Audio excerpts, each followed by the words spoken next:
হাওড়া আদালতে দুজনের ফাঁসির সাজা। প্রেমিকাকে সঙ্গে নিয়ে নিজের সন্তানকে খুন করেছিলেন মা। দুজনকে দোষী সাব্যস্ত করে হাওড়া ফাস্ট ট্র্যাক কোর্ট।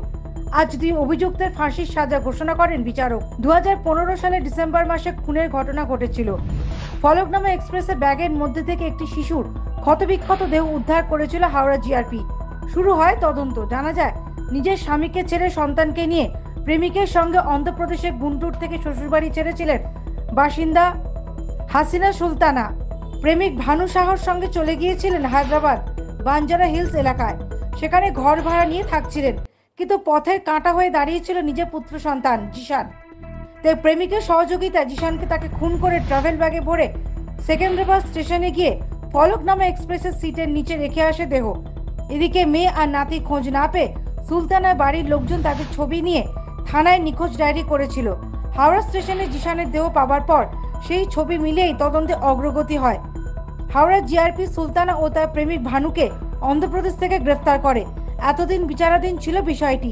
সরকারি আইনজীবী অরিন্দম মুখোপাধ্যায় জানান, সাক্ষ্য প্রমাণের ভিত্তিতে দুজনকে দোষী সাব্যস্ত করেন ফাস্ট ট্র্যাক কোর্টের বিচারক।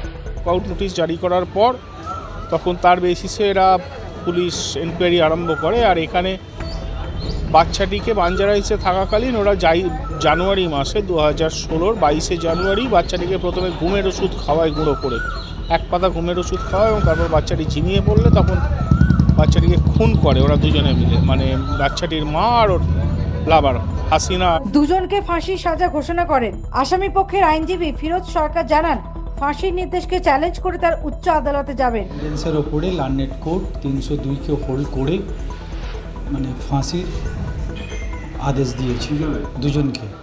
তো যেহেতু কেসটা চেন কমপ্লিট হয়নি, মানে প্রমাণ হয়নি, প্রসিকিউশন প্রমাণ করতে পারিনি, তারপরও লার্নেড কোর্ট দিলেন, সেই জন্যে আমার ক্লায়েন্টরা উচ্চ আদালতে যাবে। Bureau report, United India news.